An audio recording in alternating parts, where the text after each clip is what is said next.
With the support and business of all you guys, Last Light has been able to grow into something I never thought possible. I'm honored and humbled with the response of the community and look forward to working with you all in the future.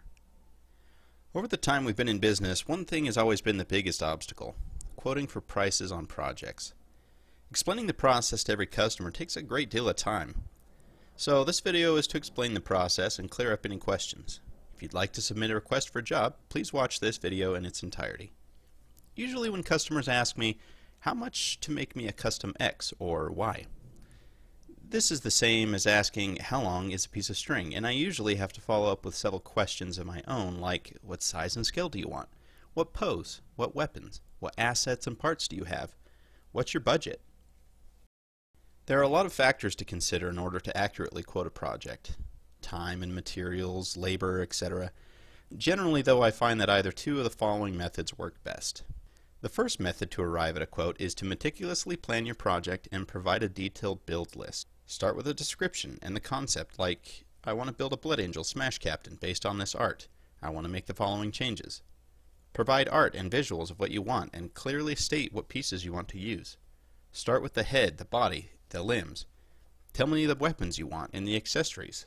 The more detail you provide, the easier it will be for me to give you an accurate quote. Next, list all the assets you have, such as, I want the hammer to look like this, and I have this piece to use as a base. I have this head, and I want you to add laurels.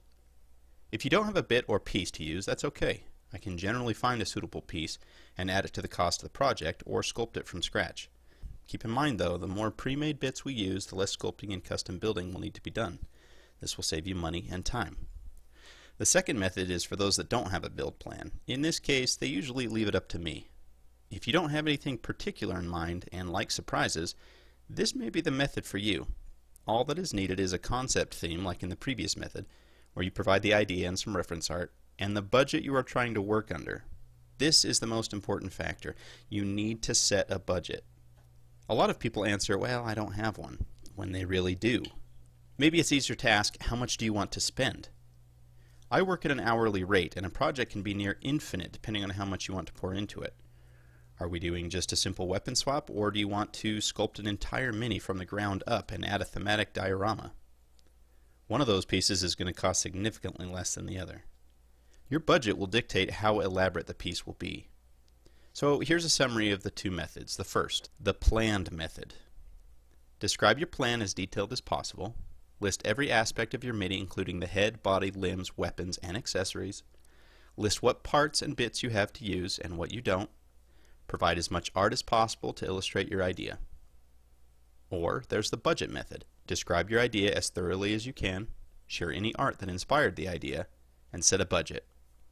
No, really, how much are you willing to spend? Here are a few tips to keep quote costs down. 1. Provide as many parts as you can. Remember, anything is possible, but the more that has to be freshly made, the more time it will take.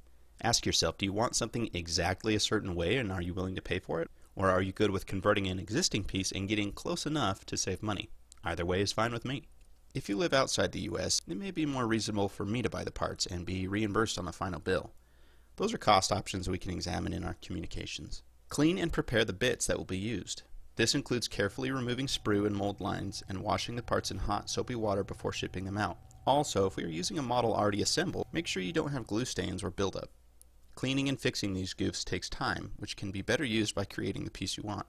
Have the miniatures prepared according to how we discuss in our communications. For example, if you want a Templar tabard sculpted, it's easier to just send the legs and body assembled on a base.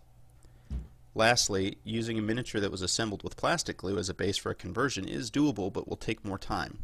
Plastic glue fuses pieces together, and to have to separate them means cutting and rebuilding the joints, cleaning them up and refitting them. This uses up a lot of time. Leave the plastic glue off until the final assembly, if you have to use it at all.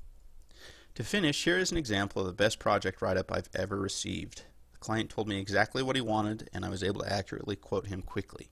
It was smooth and painless.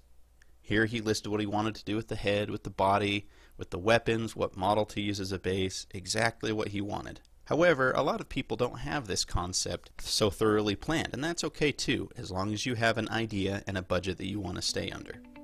So if you're interested in commissioning a project, we'd love to hear from you. Please contact us at lastlightcreative@gmail.com. Thanks for the interest, and I hope this helps.